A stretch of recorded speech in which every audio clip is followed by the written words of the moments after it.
Ahora sí continuamos, ya que me recuperé. Requisitos de elegibilidad, les decía que son los 30 años de edad, buena reputación, patriotismo, acreditado con servicios, ¿qué? Positivos y tener luces no vulgares, es decir, si se referían con puras groserías, mal hablado, adiós, muñequita y quién sabe qué más, no, vulgar, arrabalero, no, es con desempeñar las augustas funciones de este empleo. O sea, era la gente realmente que buscaban era de un conocimiento adecuado y sabios y con adecuada forma. Hoy día, para ser diputado requerimos tener 21 años de edad. Y qué bueno que se mantenga, que hay aquí ya un poco más de disposición. No, aquí no hablamos de si hay vulgaridades o no. Aquí decimos que tengan 21 años de edad, cumplan con ciertos requisitos, ser originario del Estado, en aquella época era ser originario de la provincia correspondiente o que viviera en ella, no ser activo del Ejército Federal, no ser titular de alguno de los organismos con autonomía. Y estos organismos de autonomía, hoy día, es diverso a la visión de la forma de gobierno de aquella época. Porque en aquella época la división de poderes existía solamente en 3 funciones. Legislativa, ejecutiva y judicial. Y hoy día tenemos estas 3 funciones más los órganos autónomos. Y cada vez vemos que la autonomía de los órganos autónomos y su designación desde la Constitución, en su inmediatez constitucional, podríamos estarlos considerando como si fueran parte del nivel de los otros, de la división de poderes del gobierno del Estado. Y entonces vamos quitándole atribuciones a un elemento que es el Poder Ejecutivo para realizar a través de órganos autónomos, es decir, independientes del sector tradicionalmente conocido como Poder Ejecutivo o el gobierno del Estado, ejecutivo, del legislativo o del judicial, y hacen su función de manera independiente, y entonces estamos generando una serie de atribuciones o de funciones que están yendo en contra de las habilidades o especialidades del Poder Ejecutivo. Eso es una visión desde el Poder Ejecutivo solo en un núcleo, que tenía todo en la capacidad de hacer. Ahora, ¿qué tan bueno es la autonomía y la especialización de esos órganos de una manera más, por decir algo, pensar más eficiente o eficaz? Y entonces vemos cómo la universidad o las universidades son un órgano autónomo, y es la educación superior. Está bien. Los órganos electorales, deja de meter el gobierno las manos para evitar que haya cierta parcialidad para la atención de los procesos electorales, creo que está bien. La especialización tan altísima que se tiene, por ejemplo, con el Instituto Nacional de Telecomunicaciones, el que viene, o el que está.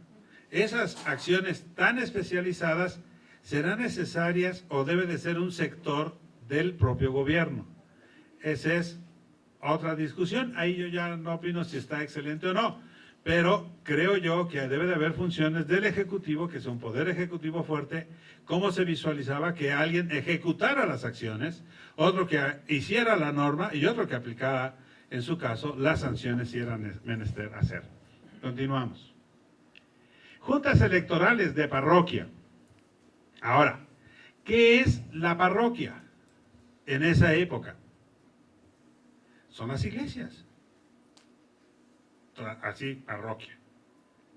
Y ahí se iban a reunir, y entonces, en estas juntas electorales de parroquia, había el justicia, convoca y preside. Entonces yo llamo a mis conciudadanos de la parroquia en los pueblos que estábamos generados alrededor de esa parroquia, porque no eran muchísimas iglesias como tiene hoy día Puebla. En una ciudad tantas iglesias, ¿no? O en otros lados. Pero vemos cómo entonces el justicia convoca y preside. ¿A quién? A los conciudadanos. Y dice, y entran a una misa solemne de Espíritu Santo.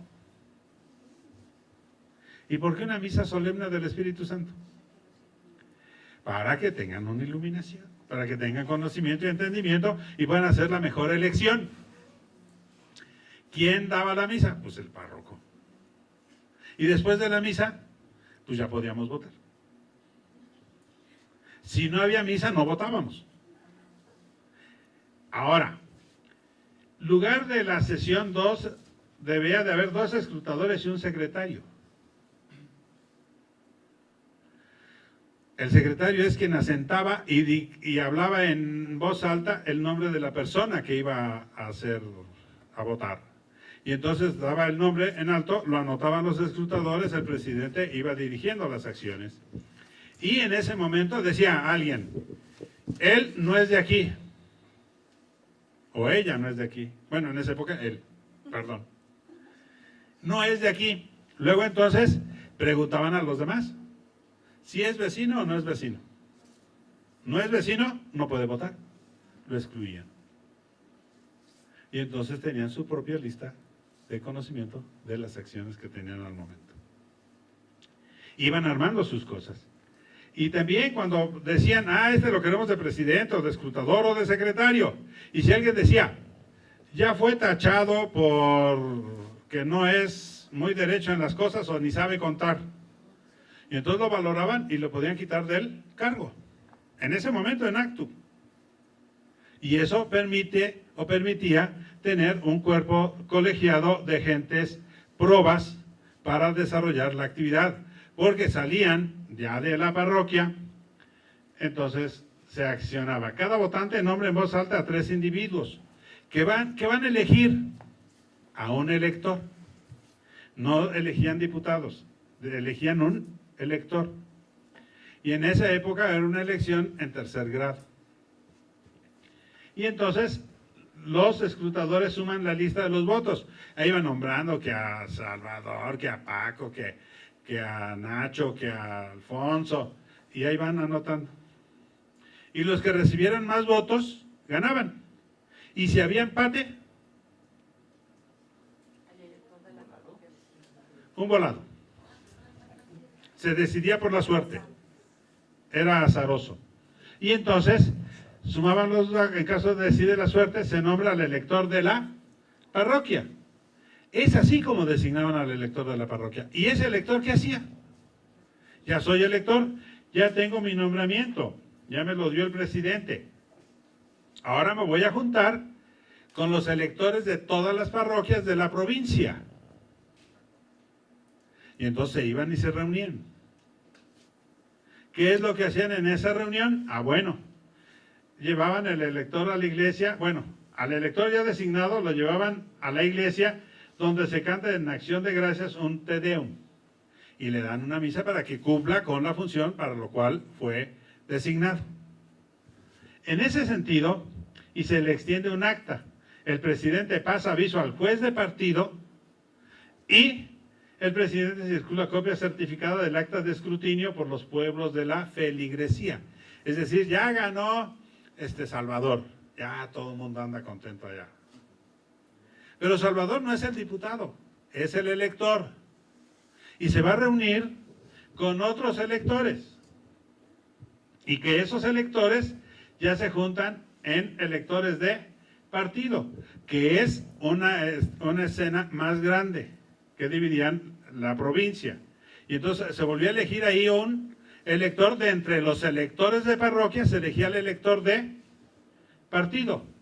Y se reunía con los electores en nivel provincia, es más decir, México. Y entonces venían, por ejemplo, Acapulco, Cuautla, por decir algo, Apan, Hidalgo, Tenancingo, y se juntaban todos en la cabecera. Y entonces ahí ya designaban a su diputado. Esto es una elección en 3er grado. 1er grado, elector de parroquia. Es decir, la sección. Luego podríamos pensar en electores de partido, que podría ser el distrito. Un establecimiento más o menos territorialmente hablando. Y luego ya, el elector de provincia sería el estado completo. Y es, para aquella época, un diputado por provincia. Y es entonces como teníamos ya la elección de un diputado. Y la suma de estos ya llegaban y se reunían en el Congreso. salían con sus cartas y salían desde Chihuahua, desde Sonora, de donde estuvieran, con sus papeles a llegar a la capital. Y cuando nosotros vemos los periodos de ejercicio de la Cámara de Diputados o de senadores, vean ustedes que sus periodos son 3 meses trabajan y 3 meses están en receso. 3 meses y 3 meses, más o menos. ¿Por qué se da esta situación? Porque tenían que ir a su distrito. Y el de Chihuahua, ¿cuántos días se aventaba? Si el de Toluca, la capital, se aventaba 3 días. Para llegar a Chihuahua no tengo ni idea. ¿No? Luego entonces los periodos que se daban en los órganos legislativos de su momento era coincidente con su sistema de transportación. Luego entonces, hoy día, teniendo los aviones y teniendo todo, y obviamente hay que pensar que deben de ir también a su distrito y tener contacto con la conciudadanía, luego entonces podrían darse periodos más largos de trabajo y menos de receso, porque ya no vas a invertir tanto tiempo en el traslado. Hoy día ir a Chihuahua estamos en 2 o 3 horas. Ir a Tepic, 1 hora y media. Ir a Cancún, 1 hora 40. No sé, ir a Acapulco, pues rapidísimo. Obviamente hay que llegar al aeropuerto. Entonces, cuando nosotros hablamos de estas acciones y estas figuras, yo me pregunto, antes al presidente se le designaba. ¿Y desde dónde se hacía? Desde el pueblo, desde la municipalidad, del municipio. Y era quien controlaba y llevaba el desarrollo del proceso. El municipio, el distrito, por decir algo, y pasaban al Estado. Hoy día la elección se organiza, ya sea si es la federal, desde el centro hacia los distritos. Y si es la local, va de la capital del centro hacia municipios y distritos. Y hoy día hay una discusión que muchos actores, investigadores y otros profesionales están, porque en el pacto hablan de un órgano electoral nacional, Instituto Nacional de Elecciones, que se pudiera darse un solo órgano a nivel nacional para discutir la elección de las cosas. Cuando en el órgano federal, me imagino, están discutiendo la elección de presidente de la República, pues es de un solo sujeto. Nada más el presidente de la República, bueno, pero es un sujeto. Cuando hablan de la discusión de los diputados, bueno, de 300 diputados federales. Y tiene 300 órganos desconcentrados. Pero para atender 2.600 o 3.000 municipios, podrán discutirlo ahí en el órgano central. Yo me imagino discutiendo la elección del gobernador de cualquier entidad federativa, pues sí. Pero vamos a pensar discutir lo de Ayapango, por decir un nombre de aquí del estado, o de Apatzingán, o de donde quieran. ¿Cómo les dará tiempo de atender todos los municipios y discutir las cosas? Esa es una problemática realmente ya de funcionalidad. Ahora, el artículo 4 constitucional refiere a los derechos de los pueblos indígenas y que vamos a respetar sus formas y sus tradiciones. Como un órgano nacional va a tener en su momento aplicar la ley Erga Gómez para todos sus distritos locales, distritos federales está bien. En lo local más o menos se aplica la misma norma, pero ya para sus ayuntamientos como en Oaxaca ya son por cuestiones de costumbre, usos y costumbres. Es una diferencia importante y entonces habría que quitarle esos derechos o bien darle a ese órgano electoral supra la posibilidad de atenderlos. ¿Cómo hacerlo? Si ustedes ven la demarcación o la forma de cómo está dividido el Estado de México en relación con el número de distritos federal y local, 41 o 40, bueno, 40, 45 de mayoría relativa. Y posiblemente se vayan a 41, 45. Se habla de una redistritación en el Estado de México, que es nada más porque están los medios, y que se habla que pueden ir de 41 entonces la federal a 50 lo local. Geografía, pues sería diferente, porque no es lo mismo dividir 15 millones entre 50 que entre 41. Más las cuestiones socioculturales, políticas y antecedentes históricos. Entonces, hay una diferencia marcada y entonces un distrito va a jalar pues, votación de alguien, de una zona, de una demarcación federal. Pero luego ya va a tener tal vez de otro distrito y entonces sus funcionarios van a llevarle la casilla para parte de su distrito y a otro lugar para el otro distrito, en lo local, para que se visualice cómo se va a sumar. Y si hablamos de los municipios, yo me imagino en una contienda cerrada donde se tenga que hacer voto por voto, casilla por casilla en Ecatepec, que hagan el cómputo de la municipal, nada más 1 millón de votos, las distritales, más las distritales en 4 días. Estaríamos rompiendo todos los cánones para poder determinar quién es el ganador de la elección. Luego entonces yo creo que debemos de visualizar, y el federalismo, ¿dónde lo dejamos? La visión de Morelos y de toda la época de los ilustrados o de los enciclopedistas nos dicen que es la división de poderes. Y tenemos que reconocer la acción de la federación, que tuvimos una lucha tremenda, si éramos federación o éramos centralistas. En aquella época también dada antes de la primera constitución reconocida de 1824, donde ganan los federalistas, luego viene una contienda y ganan los centralistas, y luego volvemos al federalismo, o bien entran federalistas, centralistas, liberales, conservadores, y ahí vamos en una contienda de visualizaciones, pero lo más trascendente es la federación, que es la suma del pacto de 32 entidades federativas. ¿La soberanía dónde está? Reside originariamente en el pueblo, y este tiene el inalienable derecho de modificar la forma de su gobierno en cualquier momento. Yo me pregunto, ¿podrá un órgano nacional que desvincule o desvirtúe o aplique doble o triple normatividad, un mismo órgano en un mismo espacio? ¿Será posible o no?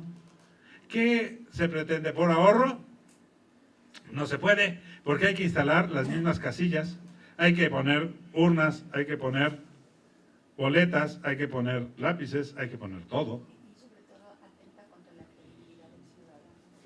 Y entonces, cuando una visión del Estado de México, un voto es una sola marca en una boleta, y a nivel federal, un voto válido es marcar 2 o 3 recuadros dependiendo de la coalición. Y entonces dile a un mismo ciudadano que es válido para estas boletas, que es válido para estas otras boletas, y que no te equivoques.